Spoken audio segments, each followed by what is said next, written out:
श्री सरस्वती नमः।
ಯಾವ ನೆಲೆಯಲ್ಲಿ ದರೆಯ ಧರ್ಮವನ್ನು ಉಳಿಸಲು ಸುಖ ಆರೋಹಣದಿಂದ ಅವರೋಹಣದವರೆಗೆ ಮರೆಯ ಮಹಾಚೇತನ ಒಂದು ಜೀವ ತಿಳಿದು ಬಂತು ಅಂತ ಆದ್ರೆ ಅದಕ್ಕೆ ಅವತರಣ ಎನ್ನುವ ಹಾಗೆ ಹೇಳ್ತಾರೆ.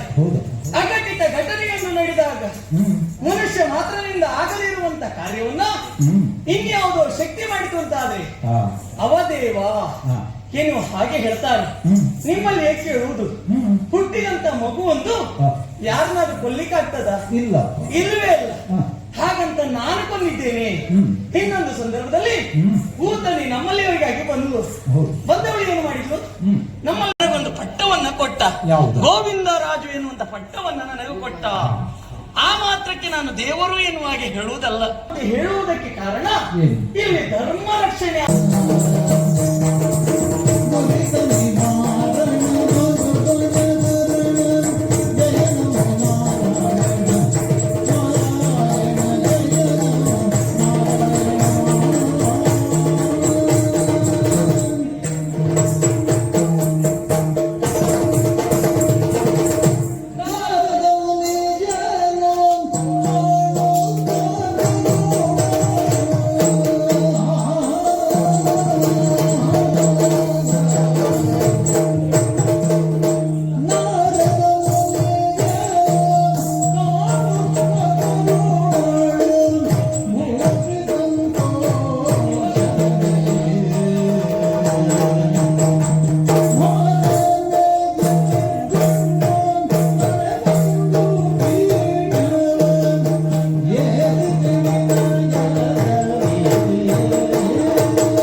ದೂರದಿಂದ ಒಂದು ಸದ್ದು ಕೇಳಿಸಿ, ಏನದು ಅದು ಸದ್ದು ಅಂತ ಹೇಳುವುದಕ್ಕಿಂತಲೂ ಅದೊಂದು ನಿನಾದ ಅಂತ ಹೇಳಬಹುದು.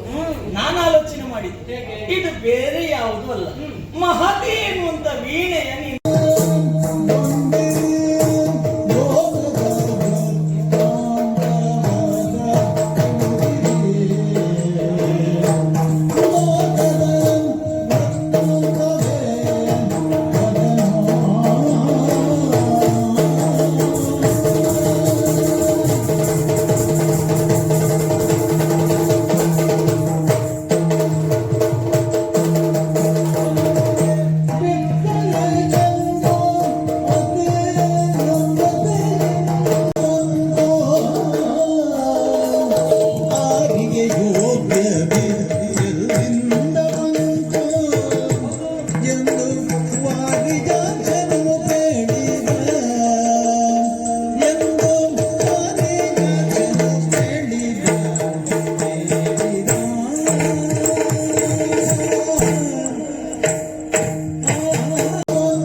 ರುಕ್ಮಿಣಿ